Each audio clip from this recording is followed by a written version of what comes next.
यीशु हमारे खुदा यीशु मसीह का फजल हमेशा हम सबों के साथ होता रहे। यीशु आज आलमगीर कलीसिया में खुदा यीशु मसीह के आसमान पर उठाए जाने की ईद जो है वो सेलिब्रेट की जा रही है, यानी ईद सऊद के इतवार, असेंशन ऑफ जीसस क्राइस्ट का जो इतवार है उसको सेलिब्रेट किया जा रहा है। बहुत सारी बातें हैं जो ईद सऊद के साथ ताल्लुक़ रखती हैं, बहुत सारी नबूवतें हैं जो पूरी हुई और बहुत सारी हकीकतें हैं जो खुदा उनके पाक कलाम से ज़ाहिर होती हैं जो ईद सऊद से ताल्लुक़ रखती हैं। लेकिन आज मैं सिर्फ दो बातें आपके सामने बयान करूंगा जिसके वसीला से ईद सऊद की अहमियत हमारे नज़दीक करा कदर हो जाएगी। सबसे पहली बात ये कि एक ऐसी बात जो दुनिया की समझ और इदराक से नामुमकिन थी, हिकमत और दानाई के वसीला से नामुमकिन थी, वो मुमकिन हुई। पहली बात जो मुमकिन हुई ये कि किस तरीके से खुदा इंसानी जिस्म में ज़ाहिर हो सकता है। वो जो पाक है, जो हमेशा अबदी और अज़ली है, जो गैर फ़ानी है, वो किस तरीके से फ़ानी जिस्म में आ सकते हैं। हिकमत और दानाई के नज़दीक ये बात नामुमकिन थी, लेकिन हम खुदावंद का शुक्र अदा करते हैं कि खुदावंद जो कादिर मुतलक है, उसकी हिकमत इंसानी इदराक से बुलंद वाला है और उसके काम इंसानी सोच से बुलंद वाला है। खुदा का पाक हमें सिखाता है, इब्तिदा में कलाम था, कलाम खुदा के साथ था और कलाम खुदा था, और यही इब्तिदा में खुदा के साथ था, यानी कलाम खुदा था। और फिर खुदा का पाक हमें सिखाता है और कलाम मुजस्सम हुआ और वो हमारे दरमियान रहा और हमने उसका ऐसा जलाल देखा जैसे बाप के इकलौते का जलाल। तो खुदा जो अज़ली है, गैर फ़ानी है, वो इस बदन में खुदा यीशु मसीह के मुजस्सम होने की सूरत में हमारे दरमियान रहा और हमने खुदावंद को देखा।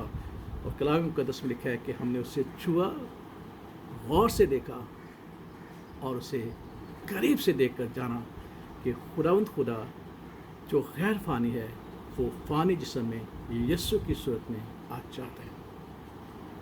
असेंशन हमें ये भी सिखलाता है, सऊद फरहान हमें यह भी सिखलाता है कि जिस तरह खुदावंद खुदा जो गैर फ़ानी और फ़ानी जिस्म में आकर हमारे दरमियान में रहा, वही खुदावंद खुदा मुर्दों में से जी उठने के बाद ऐसे जलाली सूरत में, इंसानी शक्ल और सूरत में आसमान पर जाकर किबरिया के दाहिने तरफ बैठा, जो नामुमकिन था इंसानी सोच और इदराक के। किस तरह एक शख्स जो फ़ानी है वो जलाली सूरत में खुदा के जलाल में खुदा की तख्त पर बैठ सकता है।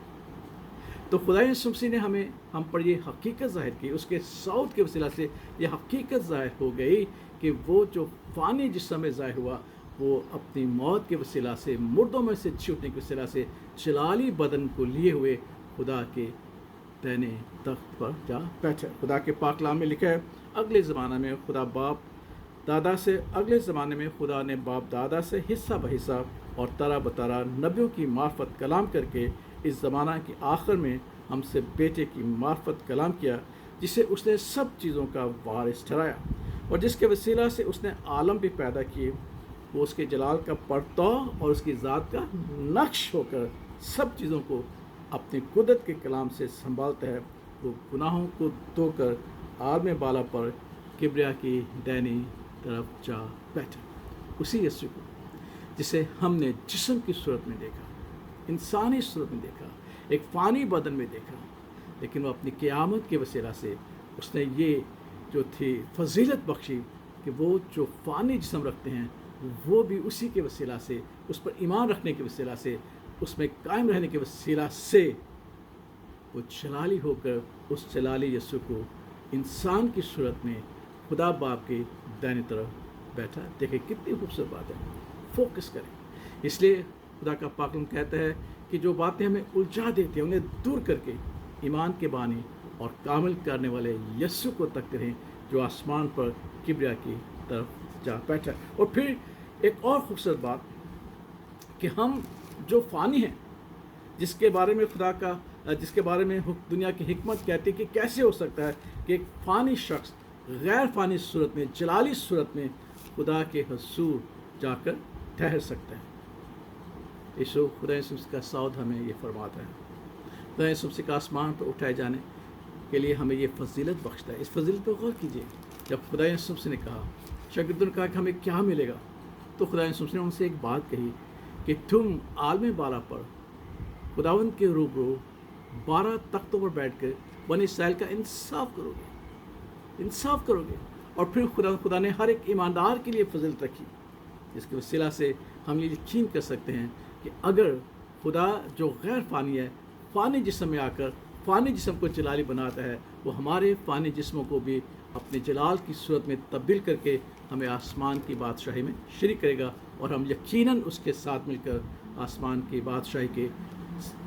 की बादशाही में उसके हम शरीक होंगे। खुदा ने बड़े वाज़ेह तौर पर कहा, देख मैं दरवाजे पर खड़ा व खटखटाता हूँ, अगर कोई मेरी आवाज़ सुनकर दरवाज़ा खोलेगा तो मैं उसके पास अंदर जाकर उसके साथ खाना खाऊंगा और वो मेरे साथ। जो गालिब आए मैं उसे अपने साथ अपने तख्त पर बैठाऊंगा, जिस तरह मैं गालिब आकर अपने बाप के तख्त पर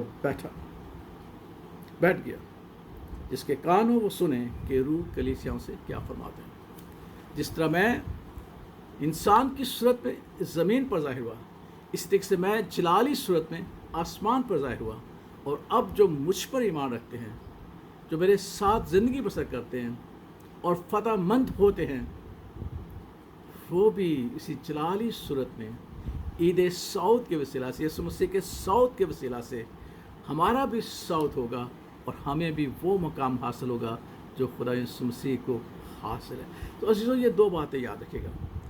इंसानी हिकमत के नज़दीक खुदा का फ़ानी जिस्म में आना नामुमकिन था, लेकिन यीशु मसीह ने मुजस्सम होकर इस बात को साबित कर दिया। फ़ानी बदन का जलाली सूरत में आसमान पर खुदा के तख्त पर बैठना नामुमकिन था, लेकिन खुदा यीशु मसीह के सऊद ने हमें यह सिखाया है कि जिस तरह वो फ़तहमंद होकर खुदा के दाहिनी तरफ जा बैठा है, हम भी जब उसमें ज़िंदगी बसर करेंगे तो हम भी फातिह की हैसियत से जलाली सूरत में खुदावंद के तख्त पर यीशु मसीह के साथ मिलकर बैठेंगे और दुनिया का इंसाफ करेंगे, फरिश्तों का इंसाफ करेंगे, और अपने खुदा बाप के जलाल में रहते हुए यीशु मसीह के साथ हमेशा की बादशाही में शरीक होंगे और उसके हम मेरास ठहरेंगे। तो याद रखिएगा, ईद सऊद जो बातें इंसानी अदराक में नामुमकिन है, खुदा ने इलाही एतबार से खुदा यीशु मसीह के वसीला से मुमकिन कर दिया, जो हमारे ईमान की बुनियाद और हमारे लिए खुशी और शादमानी का बायस है। आमीन।